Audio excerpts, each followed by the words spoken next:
Hey, welcome back. It is a brand new week. Got a couple things we're gonna get knocked out here quick. First, I'm gonna take you on a refresher on what we got knocked out last week, and then kind of a quick status update in terms of budget for where we ended up with paint and body on this thing. So last week we kind of finished up getting this dash painted here. All this stuff is halfway just thrown into place. We'll let this stuff harden up for a little while longer. We ended up painting all this with lacquer in hopes of being able to kind of cut and buff this stuff, shine it up a little bit. So all these little miscellaneous parts are painted.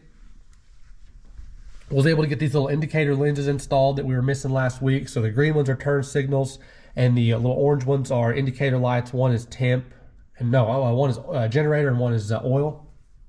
So got that pretty well taken care of. The horn ring here needed a little bit of attention. So the top half of this guy is broken, and I think that's just how it's going to be. I filed these edges to make them nice and kind of finished off.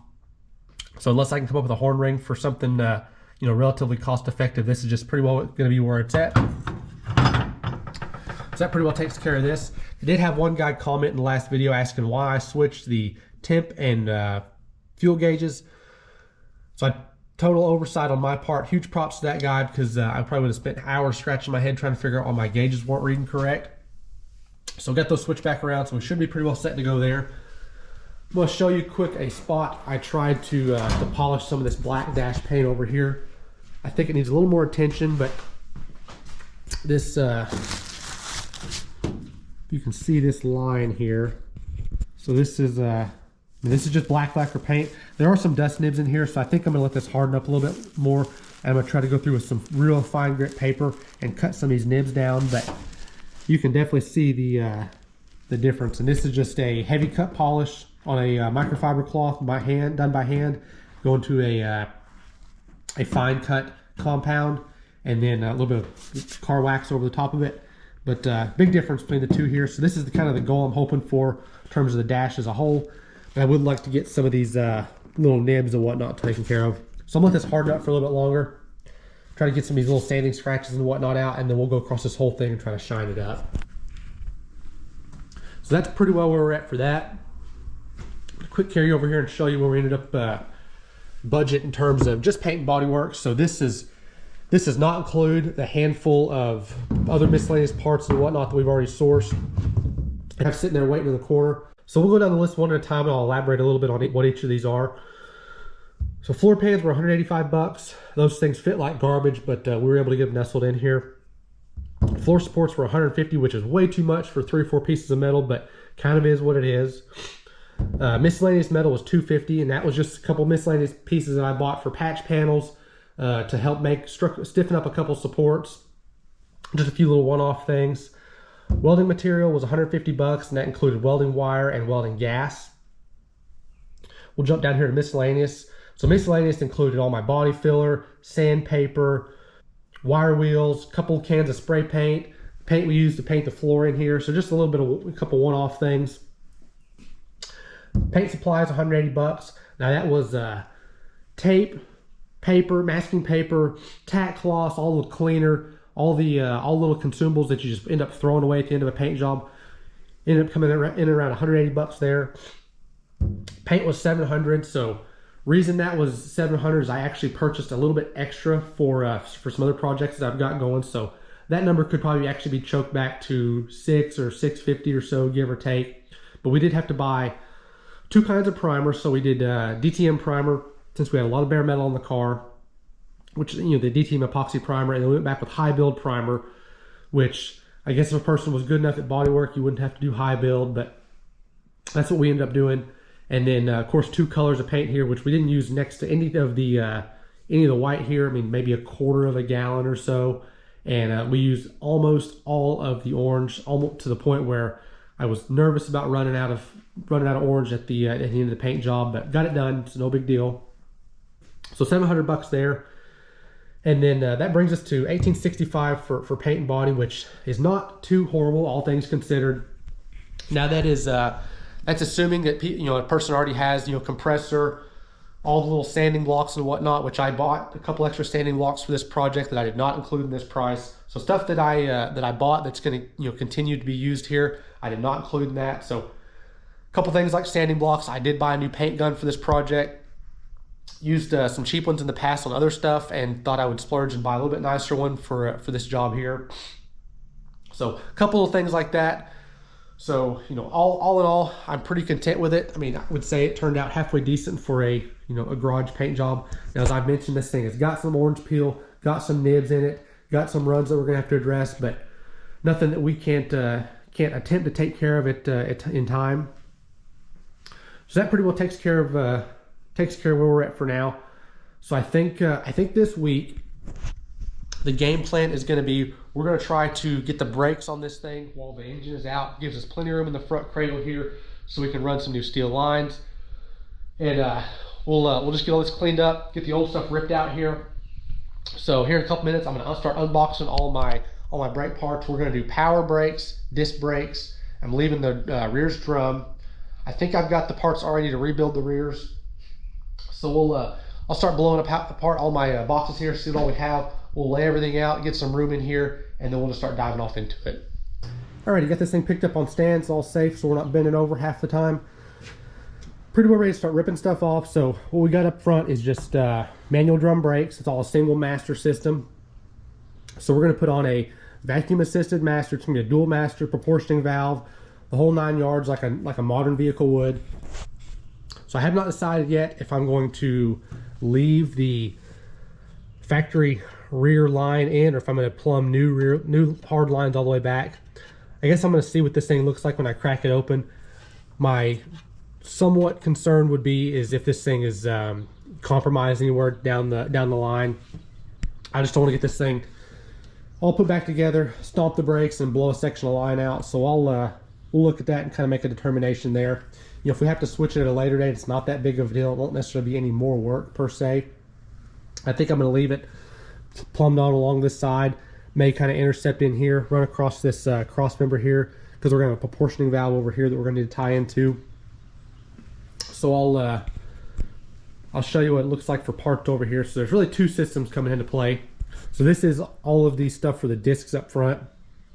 So we've got new rotors here, calipers, pads, soft line, caliper hardware, dust caps, a couple crush washers. These should be the brackets to mount the calipers. Got inner and outer wheel seals. I think these are the lines for something. This is rear brake stuff, soft line and wheel cylinders. So that's kind of the one system to get this thing converted over to discs. But then I've also got this that was purchased separately, and I actually think those lines over here go to this system. But this is going to be the vacuum system up front. So got a large dual port master cylinder, brake booster, couple brackets, little linkage here to get the pedal adjusted right. This is our proportioning valve. So we'll scratch our head on what we're going to do here. I think where I'm going to start is probably start up top. We'll get the master put on and kind of figure out how we're going to plumb that. A couple different ways. It comes with a kit to mount the proportioning valve over here, kind of just hanging off of the master. And that's what those little short lines were for. But I may end up, it's kind of ugly, so I may end up kind of mounting this thing over here somewhere, bringing it into the side of this frame. This steering box here is kind of in the way, but we'll start disassembling here, see what that looks like, and kind of go from there. All right, so I got this pretty well ripped apart. If I was saving this, I'd be a little more careful not to twist any little ends off, but since all this is getting replaced, we just kind of got crude with it and started hacking it away.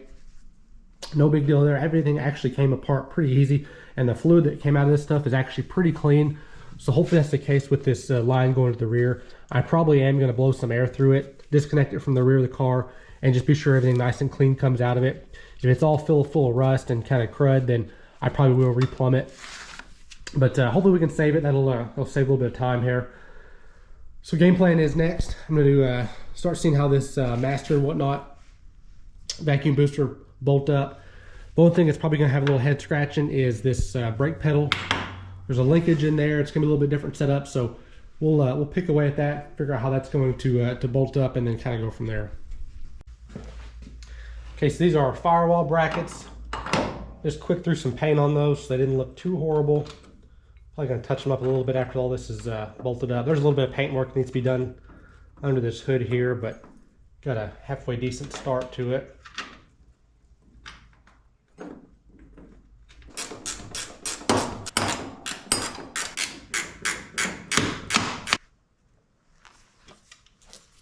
All right, so we're gonna bolt this master up. This bracket is definitely tight in terms of how it fastens on. I had to trim a couple of these studs down.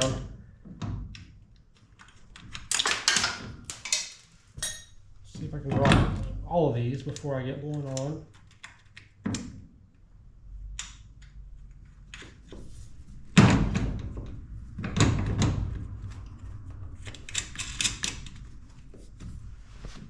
All right, so I got this thing halfway mocked into place.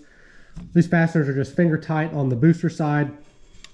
Kind of hard to get down in there and get them cranked in. So I'm going to be sure that our pedal adjustment and whatnot works out before I finally fasten this thing where it needs to go.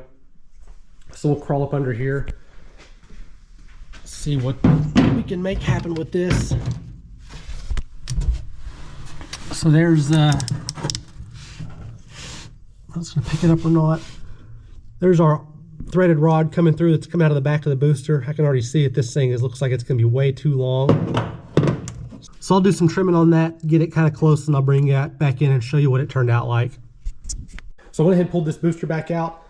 This is pretty well where the adjustment needs to be, so I'm going to go ahead and lock all this in place. I threaded this nut out to where about the location needs to be to mate up with the brake pedal.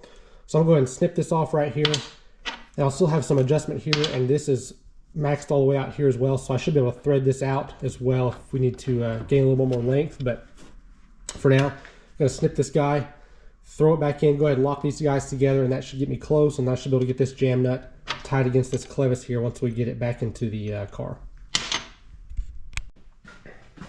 Alrighty, so we're snugged into place here. I think it found its home.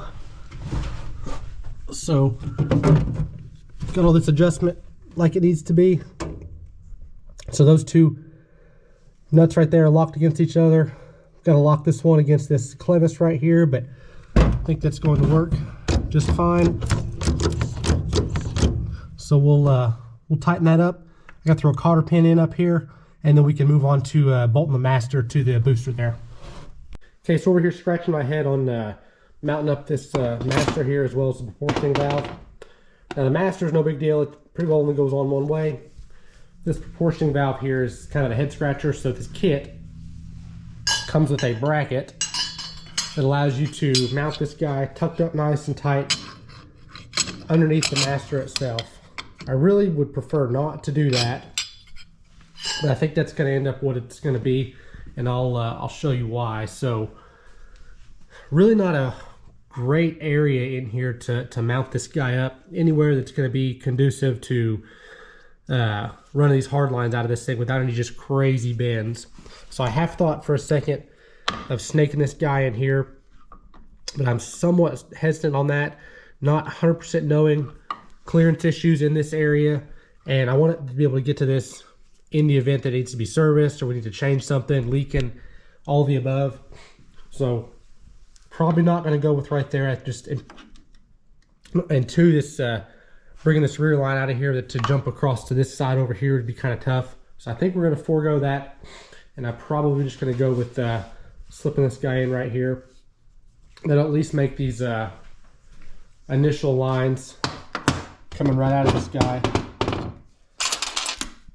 into this thing here pretty slick, and these came pre-bent.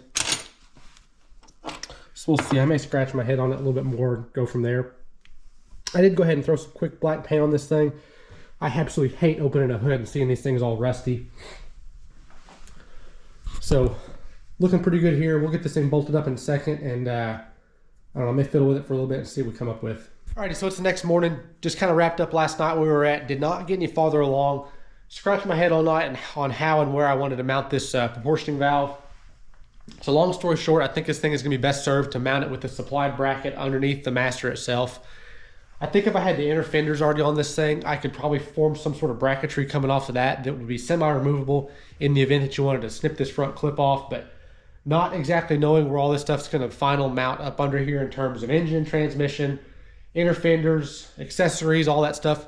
Just did not want to preemptively place this thing and be in the way for future stuff.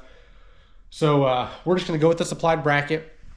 And I did run out and went ahead and picked up all my brake line fittings, hardware and whatnot, so we can start bending these lines quick this morning.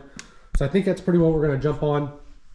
First, we're gonna go ahead and get this guy here mounted up underneath our master here, get this thing all plumbed into place, and then we can start getting these lines shaped, drop down, put all of our soft lines on the discs, and then we can tie it into the rear lines over here.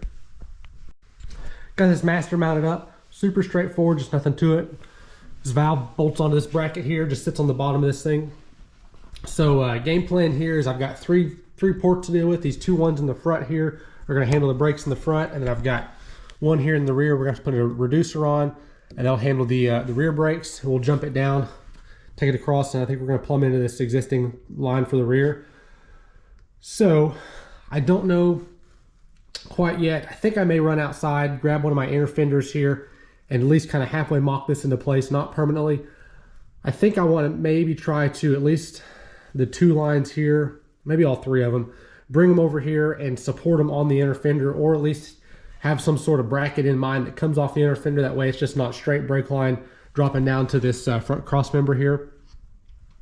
I'd feel a little bit better about that, and I think it would look a little bit nicer if we could you know, follow some sort of contour for some routing or something to that nature. So I think that's what I'm gonna do next, is just run outside. Like I said, grab an inner fender, and it'll just kind of hang here. I'm not gonna mount it up permanent, but that'll give me a rough idea of how this thing's gonna sit once all that's on.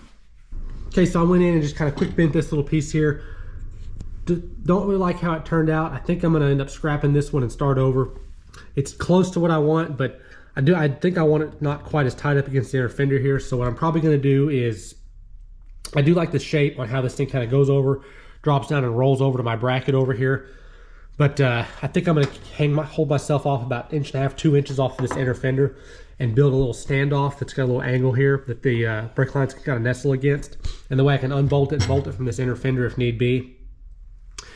And I think that'll allow me to have a little bit less of a sharp bend here. I can almost come across and maybe 90 down and then roll over instead of all this kind of conglomeration of bend here. So kind of halfway close with this piece here, but we'll do something a little bit different for the final one. So I'll set you up now, and we'll just get to bending away, and we'll see how much brake line I waste here.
All right, so here we are sometime later.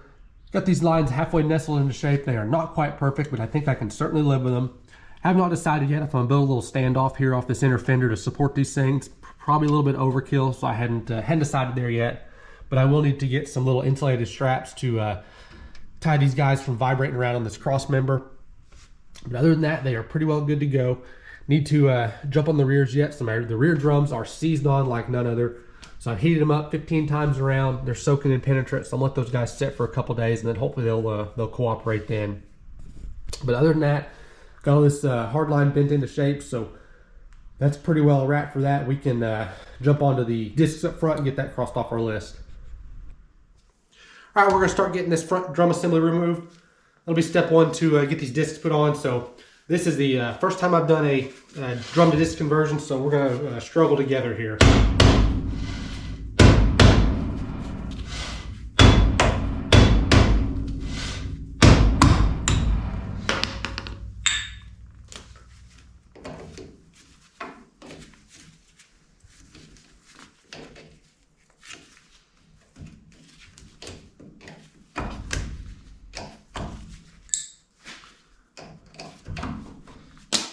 So in my mind, this should be literally almost as simple as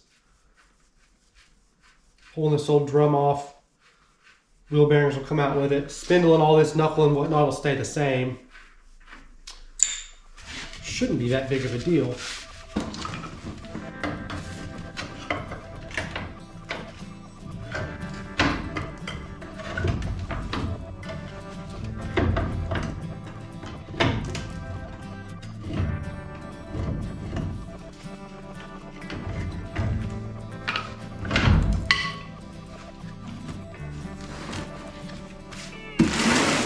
Okay, so that guy's off.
I have no idea what comes next.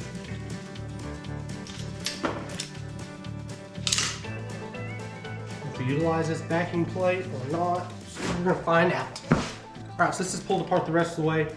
Clean the spindle up with Brillo pad and some brake clean. It's actually in pretty good shape. There's no ridge or anything worn into it, so we're good there.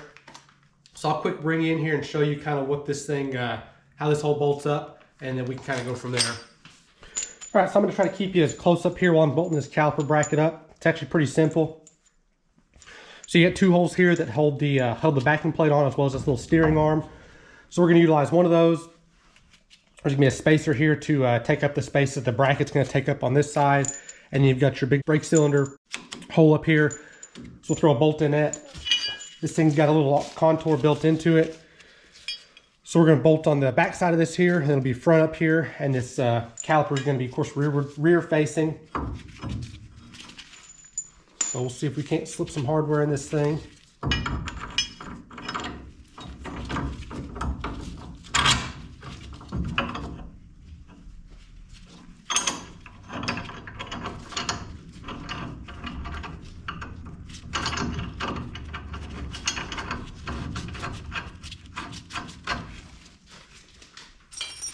You got this little spacer goes in here.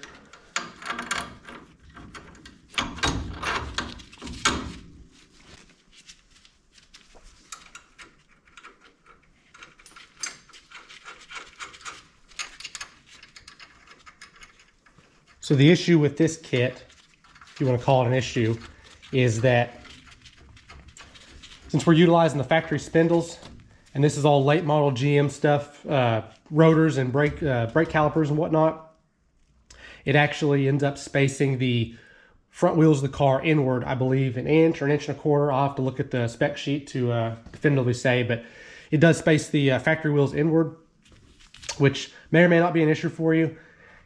I chose it as a non-issue for this car, particularly because the alternative was to get a drop spindle that was machined correctly to keep the front stance the same as factory.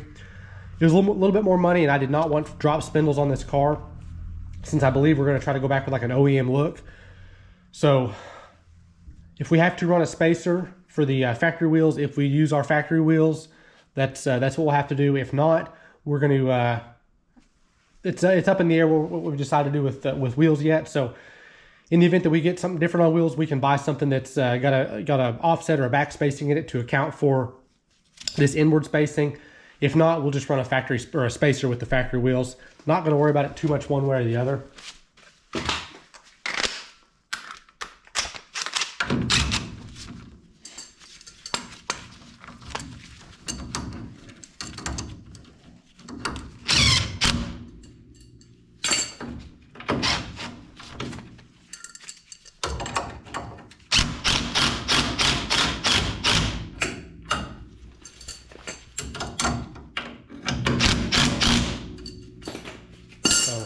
Not that this top bolt's going to go anywhere, but this bottom stuff is locking hardware, so I think I'm going to throw some Loctite on this top guy. There's no washer or anything, lock washer or anything.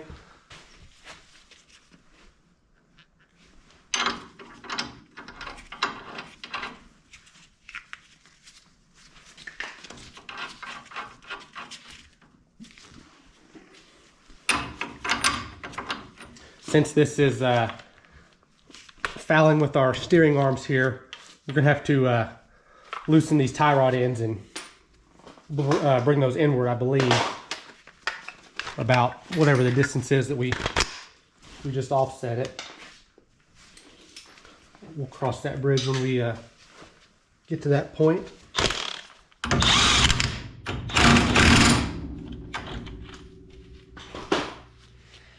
Went ahead and packed my bearings. So I've got this grease seal here we need to tap in. I'm just going to use a 3/4 drive socket that I've got that's the same OD as the seal, so I don't booger it up.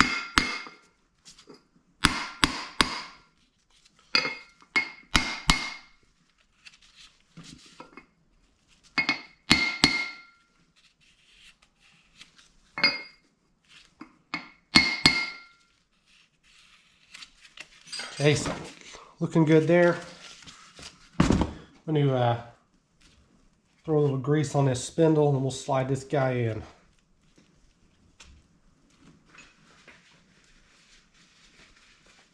I hadn't test fit the calipers yet, so I'll be taking this all the way back off.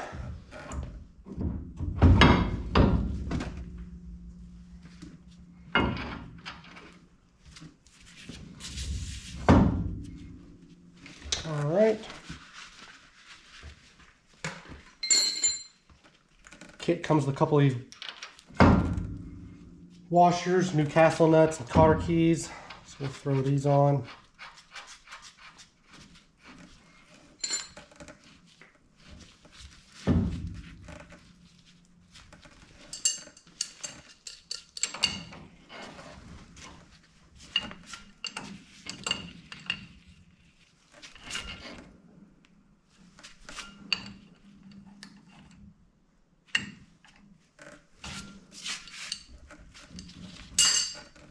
I'm going to go ahead and slip this cotter key in, but I am not going to bend it until I'm sure that the caliper and whatnot fit like they're supposed to.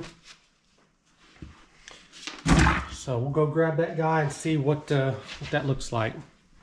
Okay, so I've got my calipers, pads, hardware, and whatnot. So we're just going to drop this stuff in. Knock on wood, it'll nestle in like it's supposed to fit. It shouldn't be any big deal.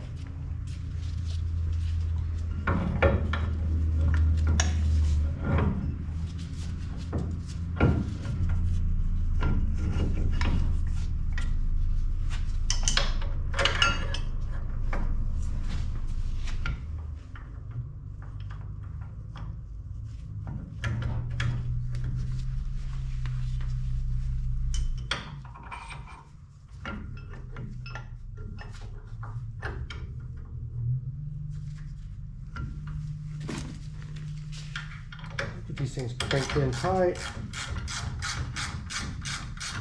All right, so pretty well got this side wrapped up. Wasn't that big of a deal. Instructions are somewhat vague, but this stuff pretty well just falls into place, so it's not too bad. Should be able to knock the other side out in a breeze. One thing I did notice though is my factory 14-inch wheels will not fit without contacting the caliper here by about 1/4 to 3/8 of an inch. So to get this thing dropped back down so we can roll it around in here, we're probably going to stack a couple washers on these studs here just to get this thing spaced out so we can be somewhat mobile here in the garage. So that halfway answers our question on what we're going to have to do for wheels. So we'll just keep our eye out and see what comes across that's relatively budget friendly, and then we can kind of go from there. But all in all, I would say it's a pretty slick little win. Pretty happy with it overall for disc brakes in the front. Glad that's knocked off our list. Okay, so I think that's going to take care of the front end of the car here. This thing is finally starting to come along. Got a new booster, master, hard lines, soft lines, pads, rotors, calipers. So this thing should be plenty safe for stopping on today's roads. I did go back and look at my receipts, and I think I'm right at about $600 in for this whole front end conversion stuff. And I think we probably would have been halfway there to rebuild these original drums if we had chose to go that route. So this was kind of a no-brainer. I've been itching to get this thing installed since it's been sitting in the boxes in the corner. So got that checked off our list. We'll get all this stuff bled down when the rear drums want to cooperate with us. That way we can cross that off our list. So I think that's pretty well going to wrap us up for this episode. Got a whole slew of parts coming, so we'll start thrashing away on this thing even more here in the coming days. Thanks for watching.